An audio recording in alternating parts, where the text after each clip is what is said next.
Well, we love to hear from you, and we love when you send us questions that you have via email. It gives us an opportunity to share Pat's perspective on the questions that are a part of your heart and life. And Pat, this first one is from Rex, who says, Pat, when I lost my job, I started watching your show. Since then, I've quit smoking and chewing snuff, and I have a new job. Now I need to record your show in order to watch it. Does it matter when I pray with you that the show was recorded earlier? Rex, God lives in eternity. He's not chained, if you will, with yesterday to tomorrow, today, and all that. It's all one continuum from him. It's all present. It's eternal present with God. I'll tell you a story that we were praying one time, and the Lord gave me a word of knowledge that somebody was being healed of a bad knee.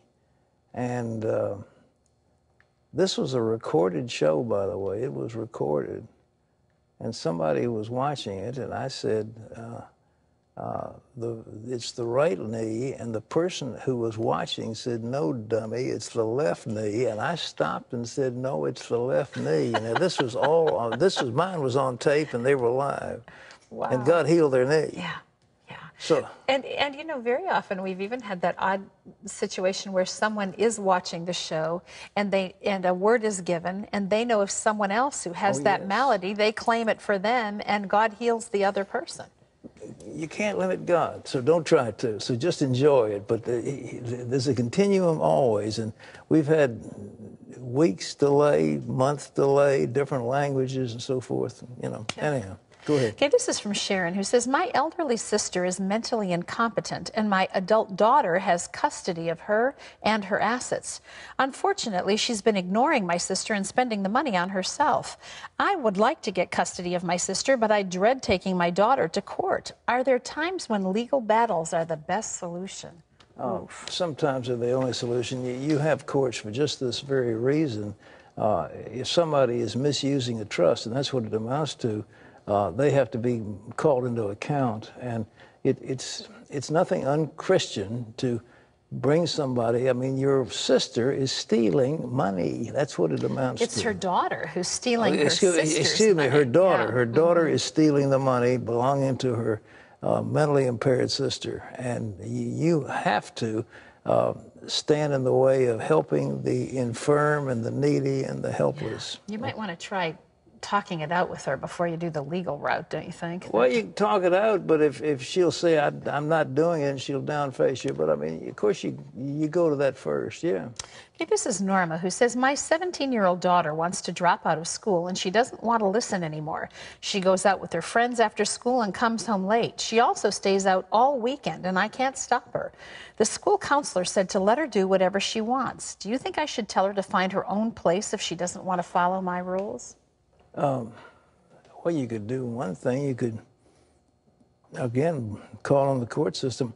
I'm sure your state, it depends on the state as to whether a minor is emancipated, but 17, you could say, look, she's incorrigible, and I ask the police to come and pick her up and incarcerate her. You know, the kid needs so-called tough love. You can't let her do what she wants to do. You're ruining her, allowing her to do that.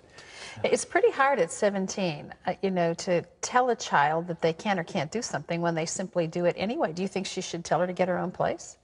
Well, you know that'll kick her down the line. Of course, she didn't have any money or anything, so the next thing you know, she'll be out hustling on the street or selling drugs or, you know, doing tricks, and you don't want to condemn her. The one thing you could do is bring in the legal.